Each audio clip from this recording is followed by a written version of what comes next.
The Boast at Dockside Bar.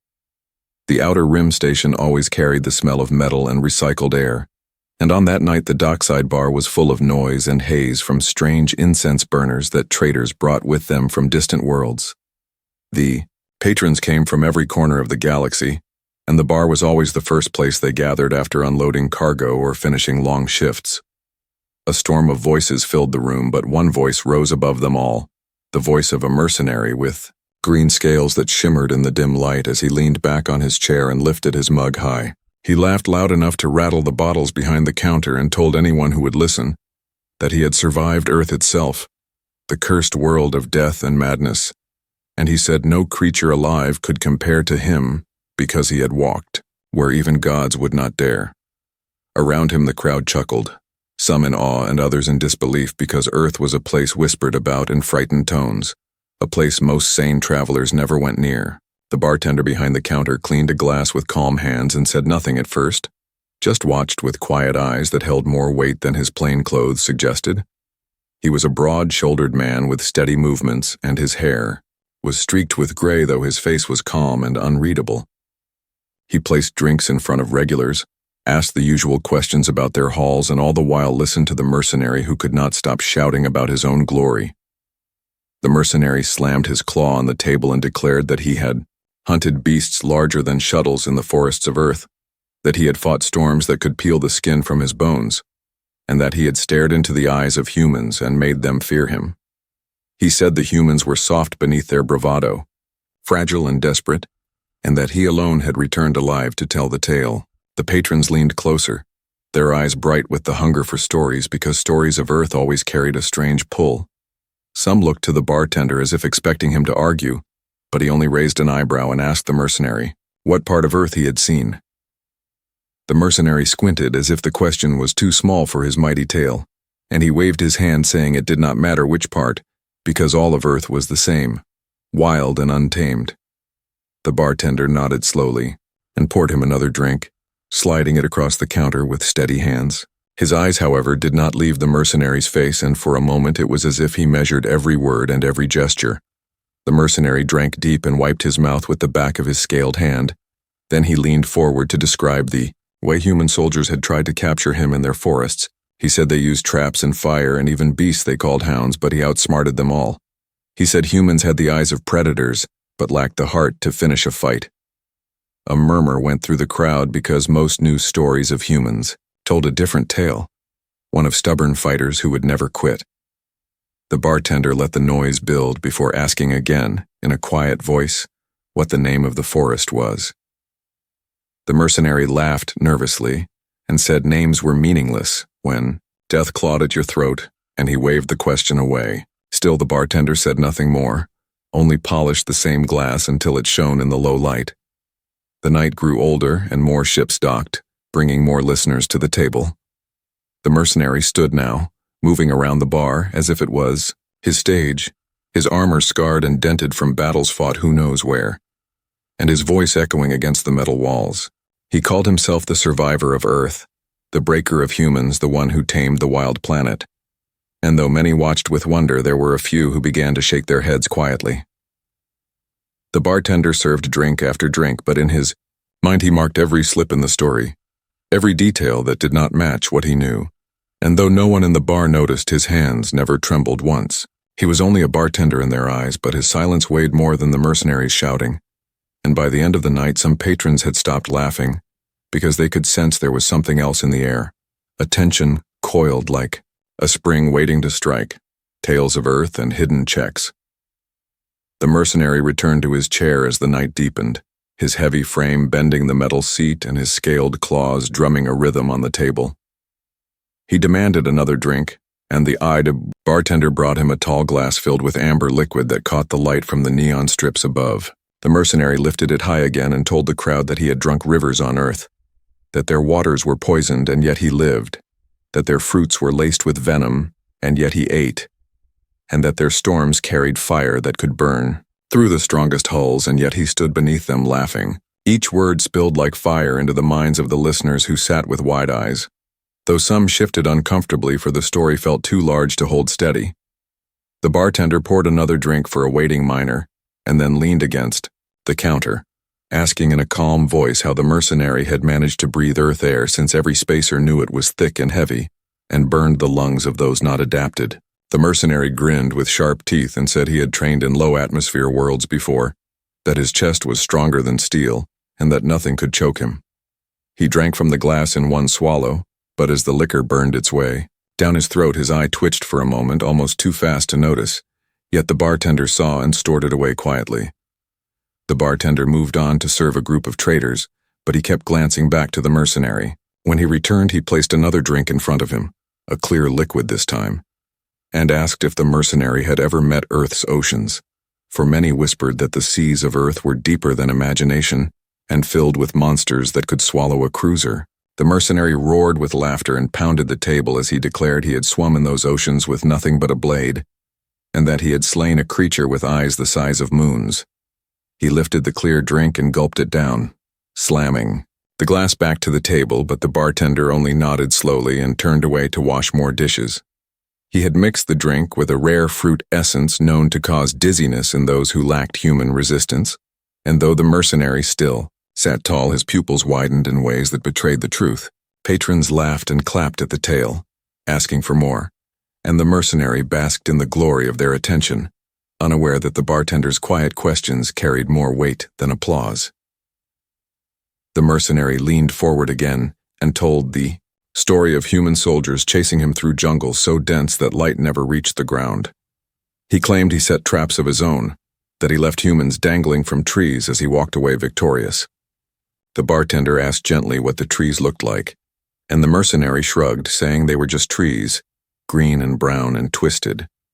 Some of the traders frowned at this, for even they knew from scraps of vids that Earth's trees came in endless shapes, from towering red giants to forests of black bark and leaves that glowed.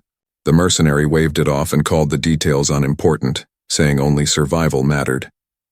While he talked, the bartender slid another drink, this one brewed strong and bitter, a local favorite among miners who needed stamina.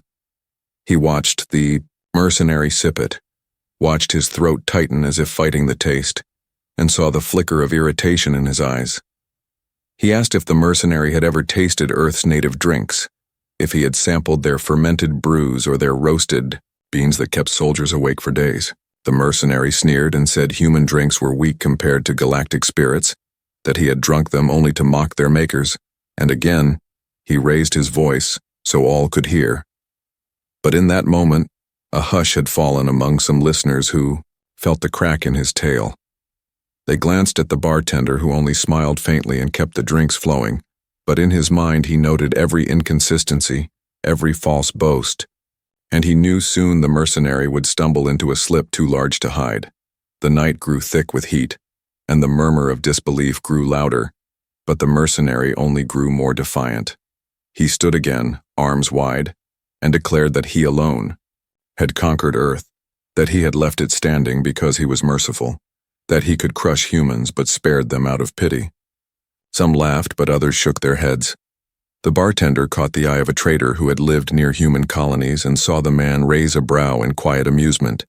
The mercenary could not see it, blinded by pride, but the bartender knew the crowd was shifting. He polished another glass and kept his calm smile, the test not yet finished but the results already clear in his eyes. The scar and the slip, the mercenary grew louder as the night pressed on, his words slurring not from drink, but from the weight of his own lies straining against the ears of those who listened. The crowd had shifted from excitement to a mix of amusement and suspicion, and the bartender watched it all with eyes that caught every detail. When the mercenary leaned forward to boast about fighting a beast that he claimed could swallow a shuttle, whole, his armor shifted and the torchlight above the bar caught a jagged scar that ran across the base of his neck and disappeared beneath the scales of his chest. Several patrons saw it too, and one shouted to ask what kind of earth monster had left such a mark.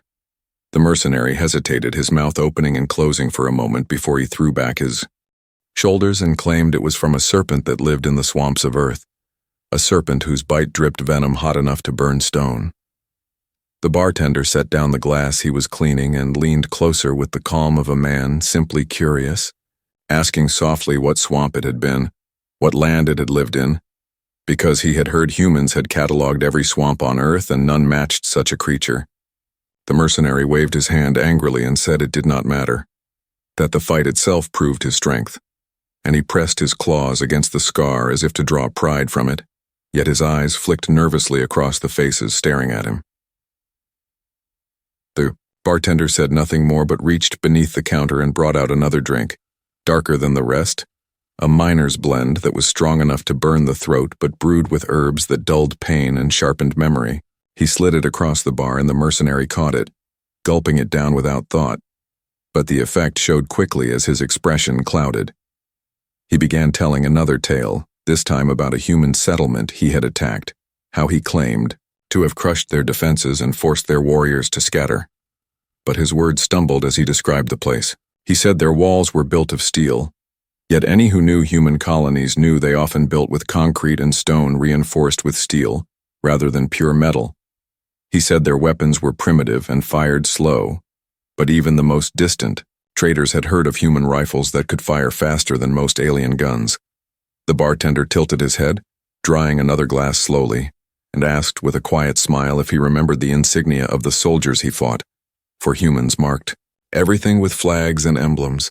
The mercenary froze for half a heartbeat before blurting that they wore no marks, no symbols, that they were nameless and weak, and at that, the crowd stirred, for everyone knew humans wore their flags with pride like second skin. The mercenary tried to recover, lifting his mug again, shouting louder, forcing laughter that sounded hollow. He claimed he had no reason to remember details because when you fought for your life, you remembered only survival. He turned his tail toward space instead, saying he had captured a human ship, but in doing so, he slipped again. He said their engines sputtered like broken miners' drills. Yet anyone who had seen even a scrap of human engineering knew their drives ran hot and fast, and their engines were a point of fear for mercenaries across the lanes. The bartender looked down for a moment as if polishing the counter, though in truth he was hiding the faintest smile. He had what he needed now, enough cracks in the tale that even the most gullible patrons could see the truth. Still, the mercenary pressed on, his pride too heavy to let him stop. He leaned across the counter, staring down at the bartender with eyes glowing from drink and anger, and dared him to call the story false. The bartender met his gaze without flinching, his calm steady as the stars outside, and instead of calling him out directly, he asked one final question, his voice low enough that the room had to fall quiet to hear. He asked the mercenary what the stars looked like above Earth's sky. The mercenary's mouth opened, but no answer came. No detail of constellations. No mention of the strange clarity of Earth's night, or the way the air carried the smell of soil and grass. He blinked, muttered something about darkness, and sat back hard in his chair as the silence of the bar pressed in around him. The crowd murmured among themselves now. Suspicion sharpened into certainty. A miner whispered to a trader that the mercenary had never set foot on Earth. Another said his stories were stolen from travelers who had brushed against humans, and still others looked to the bartender as if waiting for him to speak judgment. But the bartender only straightened slowly, pouring a fresh round for a table of haulers, his expression giving nothing away, though his eyes had grown colder. The mercenary sat alone now in his noise, trying to hold the attention he had once commanded, but every word felt thinner, stretched, broken by the weight of his slip. The scar on his neck gleamed again in the light, and no one believed it belonged to an earth beast anymore. The air was heavy with the knowledge that something larger was coming, though no one yet understood what, and the bartender knew he would not need to say more, for truth had already begun to show itself and the night had only just begun to shift. Pirates at the airlock. The tension inside the dockside bar hung like smoke, heavy and thick, and the mercenary tried to hold on to the shreds of his false glory with louder boasts. But the eyes of the crowd no longer shone with awe. The bartender continued his quiet work, serving drinks with the same steady rhythm, though his thoughts were sharp as blades, and he knew the night was turning toward something greater than lies. Then the station shuddered with a sound like tearing metal, and the lights flickered once before dimming. A low alarm began to pulse through the walls, deep and steady, the kind of sound that made hearts tighten because everyone knew what it meant. Pirates had cut into the station. The room erupted in murmurs and chairs scraped across the floor as patrons shifted nervously. Some bolted for the exits only to find the doors sealed as the emergency system locked down. Others froze where they stood, uncertain whether to hide or fight. The mercenary, still drunk on his own pride, laughed and banged his clawed fist on the table, declaring that pirates were nothing compared to what he had faced on Earth, that he would handle them alone. Yet his eyes flicked toward the exits with unease betraying the crack in his bravado. The bartender moved with a speed that startled those who had known him only as a quiet man behind the counter. He pressed controls under the bar, sealing shutters over the windows, dimming the interior lights and unlocking a compartment that held emergency shields meant for civilian defense. He began handing them out with calm instructions, telling the miners to hold the shields close, telling the traders where to crouch, telling the haulers to guard the weak points near the doors. His voice carried a weight of command that made even the loudest patrons obey without question. The mercenary frowned, unsettled by the sudden shift, but still tried to keep the spotlight on himself, claiming he did not need shields or hiding places. The pounding of boots echoed through the station corridors outside, growing louder with each second. The alarm deepened into a shrill cry as the outer airlock gave way to the tools of the raiders. Sparks showered the metal floor as the first breach hissed open and smoke spilled into the air. Patrons held their breaths, shields trembling in their hands, eyes wide with fear. The mercenary shifted in his chair, and for the first time he did not laugh. The bartender crouched behind the counter, his hand brushing the underside where a concealed latch waited, though he did not yet reveal what. It hid.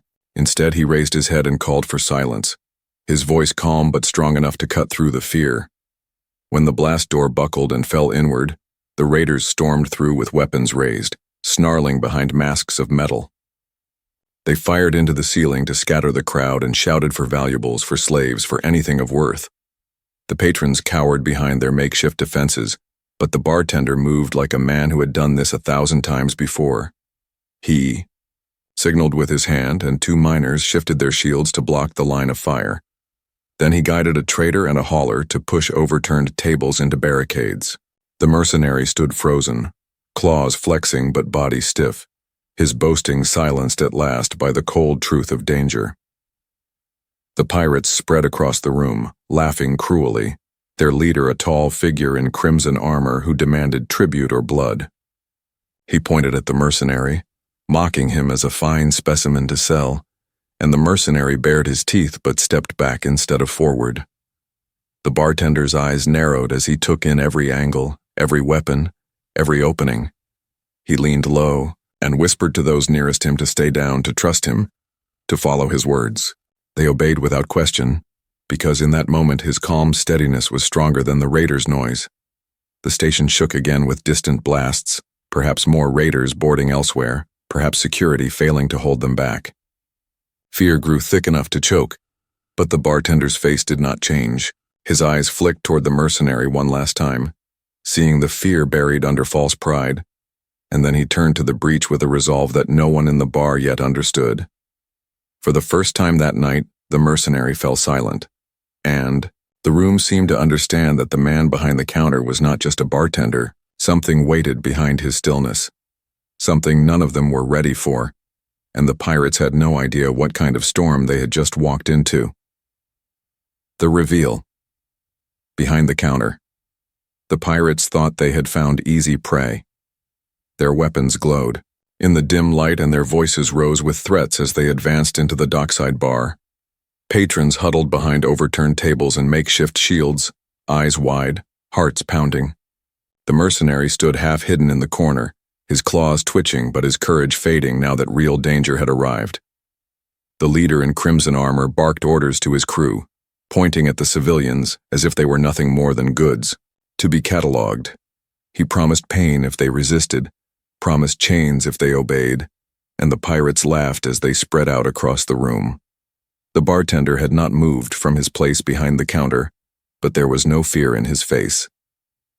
His hands worked with calm precision as he reached beneath the wood and pulled free a weapon wrapped in old cloth. With one smooth motion he unwrapped it, revealing a sleek rifle of human design, black and scarred but perfectly maintained. The moment. The rifle gleamed in the light. The room shifted. The pirates faltered mid-step, their laughter breaking into silence, because they recognized the make of that weapon. The mercenary's eyes went wide as if he had seen a ghost. For only a human carried such a rifle, and only a human knew how to use it with that kind of confidence. The bartender raised the weapon, and in 3 steady bursts dropped the first raiders, before they even had time to fire. His shots were clean, his stance unshakable, his movements those of a soldier who had lived through more than one battlefield. Patrons ducked lower, but some peeked through their shields in awe, for the quiet man who had served them drinks was now a warrior more dangerous than any they had seen. The pirates shouted in panic, their leader roaring commands, but the bartender was already moving. He vaulted the counter with surprising speed for a man his age, his body flowing with practiced grace, and he fired again, forcing the raiders back toward the breach. The mercenary froze as the truth crashed down on him. All his boasts about surviving, earth crumbled in the face of the human who had sat listening quietly all night. The bartender was not only human, he was a fighter trained in the kind of combat that broke armies. The mercenary felt his throat tighten as he realized how close he had come to mocking death itself, and fear mixed with a strange spark of respect that he could not name. The pirates regrouped, their leader drawing a heavy blade that hummed with energy, and they charged. The bartender shifted his stance, bracing like a wall, and fired until his rifle clicked empty. Without hesitation, he swung it like a staff, knocking one pirate sprawling, then drew a small blade from his belt to block another strike. His movements were efficient, brutal, and precise. He barked quick orders to the patrons, telling miners to hold the left flank, telling haulers to push tables forward to funnel the raiders, telling traders to stay low and keep the frightened calm. Somehow in the chaos his voice cut through and they obeyed, each action strengthening their defenses. The mercenary watched as the bartender disarmed a raider with a twist of the wrist and dropped him with a strike to the throat. He saw the human take a cut across the arm and barely flinch. His face set with focus, his eyes burning with a fire the mercenary had only glimpsed in battle long ago. The room echoed with screams, shots, and the crack of blades, but the bartender moved like the storm itself, guiding the defense, shielding the weak, striking down the invaders one after another. By the time the smoke began to clear, 3 pirates lay unconscious or dead near the breach, and the rest staggered back in shock. Their leader snarled and called for retreat, dragging his men with curses as they stumbled through the shattered door. The bartender stood in the middle of the room, breathing hard but steady, rifle hanging at his side, eyes scanning the exits for any sign of a second wave. The patrons stared at him in stunned silence, hearts pounding not from fear now but from awe. The mercenary lowered his gaze, his bravado shattered beyond repair. For the first time he understood what it meant to face a human, not the stories he had twisted for glory, but the living truth. Humans were not prey. They were predators who carried fire in their blood and steel in their bones. The bartender's calm voice broke the silence as he told everyone to stay alert, to brace for another attack, and his words carried the weight of command that no one dared question. In that moment, the bar was no longer a place of drink and laughter, but a fortress led by a soldier hiding behind the mask of a simple man. And the mercenary knew his lies had finally met a truth too powerful to survive. The dockside bar shook with the echoes of the raid as the smoke from the breach drifted across. The room and the glow of pirate weapons lit the faces of frightened patrons. For a moment it seemed as if the station had already been lost, for the raiders outnumbered the unarmed civilians, and their leader in crimson armor carried himself like a beast who had never known defeat. The mercenary pressed against the wall, claws tapping nervously. His voice caught in his throat, and all his earlier confidence was stripped bare by the sight of real killers ready to spill blood. The bartender, however, did not tremble. He stood behind the counter with his calm eyes and steady hands, and the silence around him carried more power than the noise of the raiders. With a measured breath he reached under the counter and pulled, free an object wrapped in old cloth. When the cloth fell away, the light caught the black steel of a weapon that none mistook for anything but human design. It was not polished or ceremonial, it was a tool of survival, scarred from past battles, yet cared for with devotion. The pirates faltered. The crowd held its breath, and the mercenary's heart dropped into his stomach because now he understood what the man truly was. The bartender lifted the rifle to his shoulder as if it belonged there, and when he fired the first shot, the air cracked with thunder. A raider fell before his comrades knew what had happened. Then another dropped with a hole through his chest, and the third collapsed before the sound of the first had faded. The crowd gasped, but the bartender's face remained focused, his body steady, and his movement smooth like water flowing down a path carved by years of experience. He vaulted the counter and advanced on the raiders with the calm assurance of a man who had survived war. The leader roared for his men to fire, and they obeyed, but the bartender moved through the chaos with precision. He dropped behind a table, fired 2 bursts, rolled to the side, and took another position. He shouted commands to the miners to lift their shields high, told the haulers to push tables to form a barrier, and guided the frightened traders to stay low. His voice cut through panic like a blade, and the patrons obeyed without question, because they felt the weight of truth in every word. The mercenary stood frozen, torn between shame and awe. He had bragged of Earth while never setting foot upon it, yet here was a man who carried the spirit of that world in every step. A man who needed no boasts because his actions spoke louder than 100 stories. For the first time in years, the mercenary felt small, like a child watching a storm he could not control. The pirates rushed forward, but they were met with resistance stronger than they expected. The bartender fought with ruthless efficiency, switching from rifle to blade when the magazine emptied, striking down raiders with brutal precision. His movements were not reckless, but guided by purpose, each step protecting those behind him, each strike meant to end a threat quickly.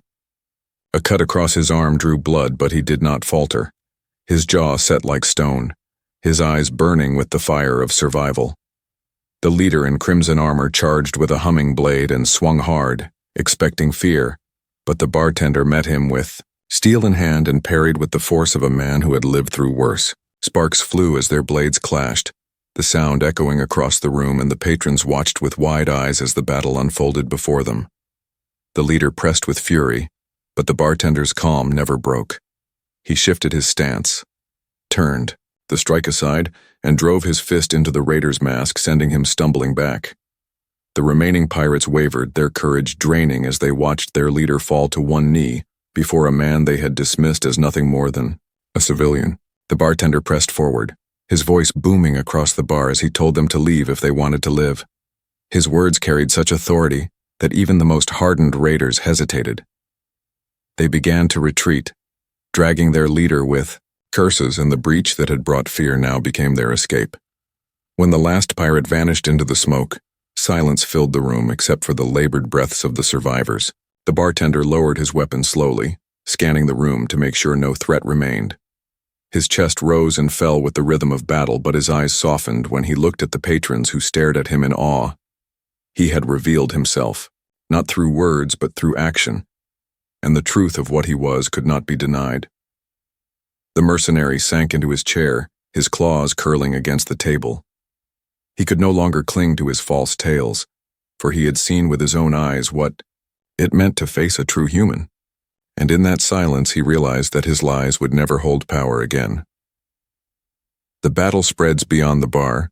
The pirates had barely disappeared into the dark corridors of the station when alarms began to wail, warning of incoming reinforcements that were faster and deadlier than the first group. The patrons of the dockside bar looked to the bartender with fear and hope mixed in their eyes, knowing that if he faltered even for a moment, all of them would die. The mercenary's claws twitched as he tried to decide whether to run or fight, but the human behind the counter moved with purpose, his eyes scanning every corridor, every shadow, every angle where the next wave could appear.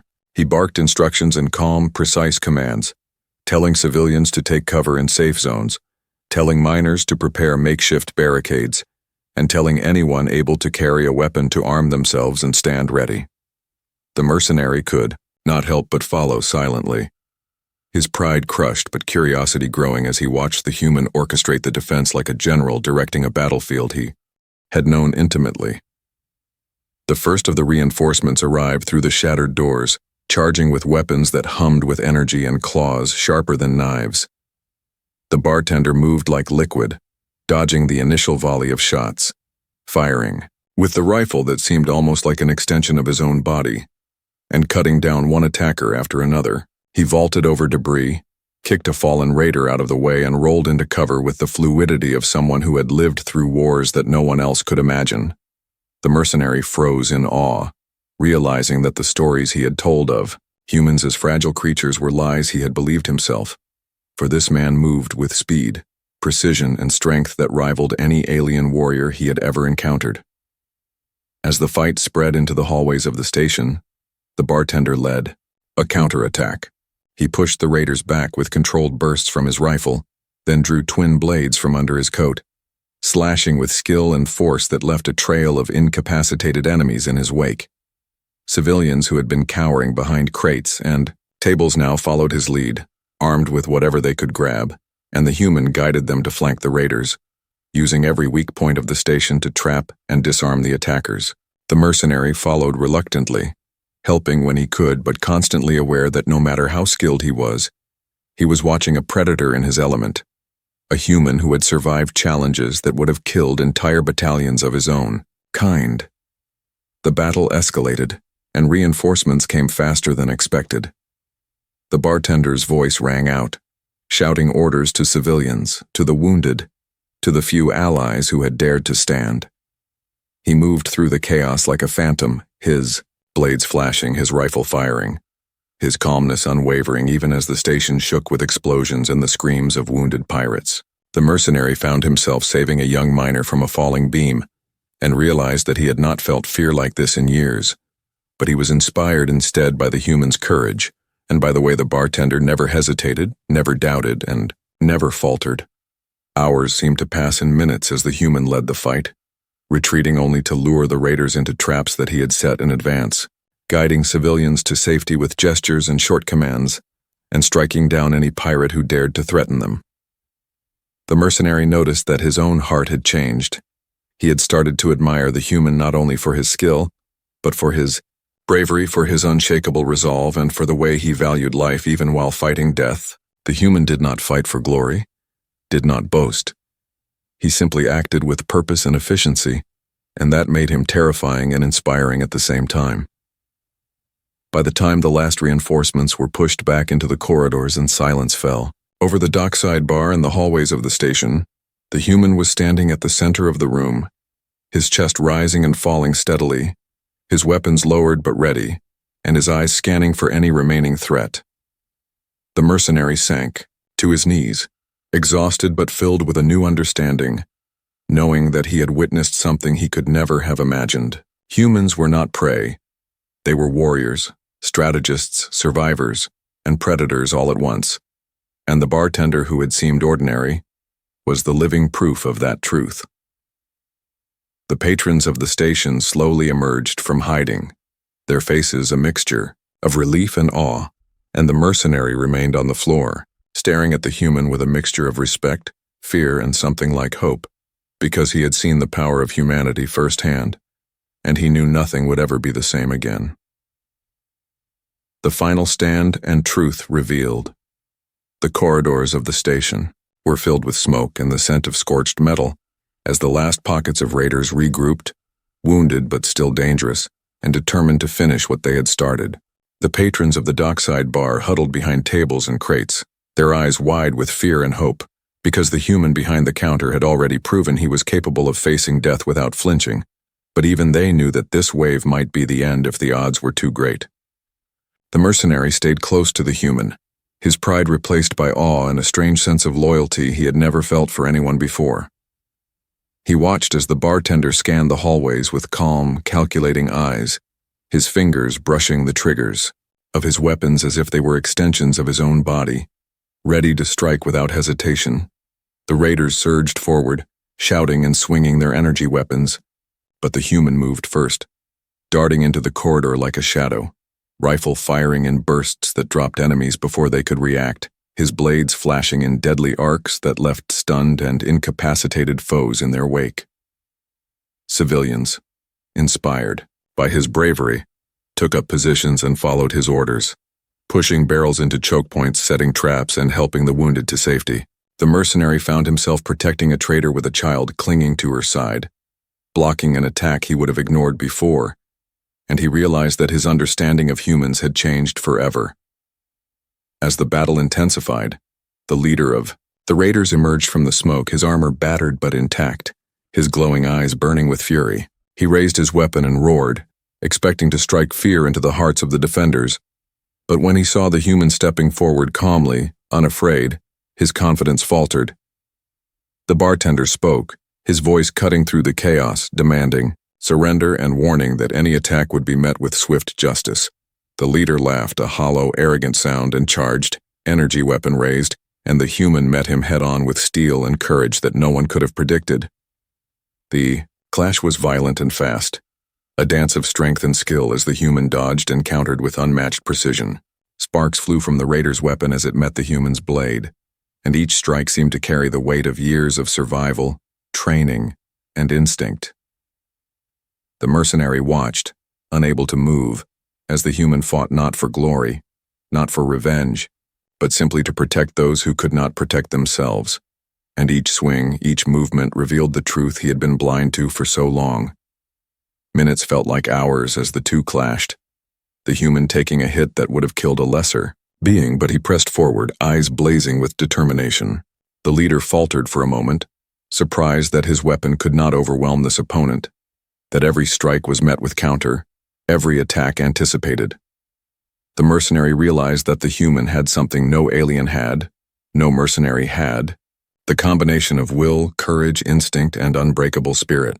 With a final, decisive move, the human disarmed the leader, sent him sprawling to the floor, and held the blade at his throat, the room silent except for heavy breathing and the distant echoes of retreating raiders.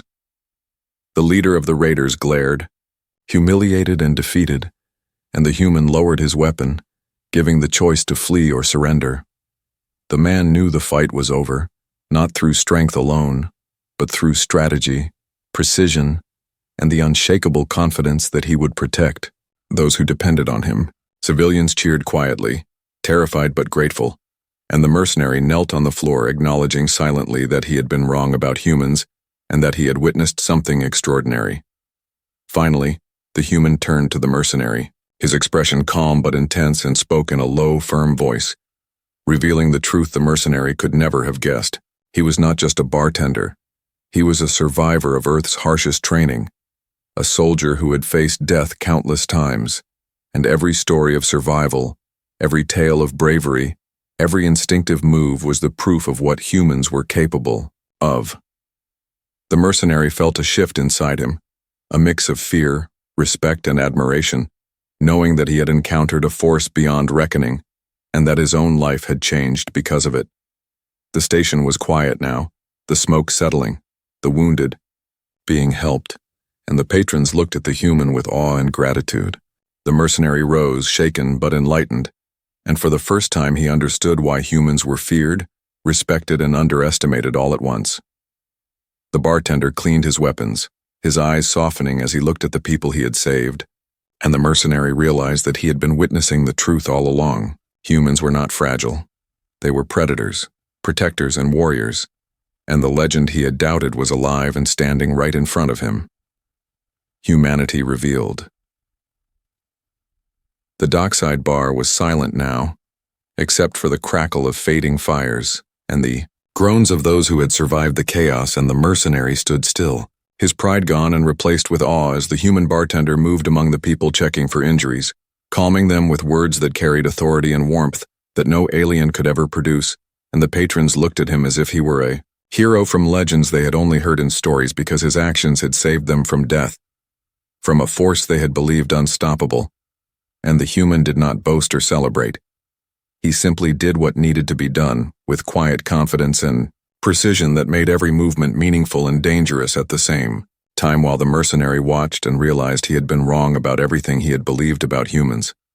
Their fragility, their weakness, their supposed inability to survive the horrors of the galaxy were all lies, and the bartender embodied what humans truly were: warriors of instinct and courage, survivors of impossible odds, and predators disguised as ordinary beings.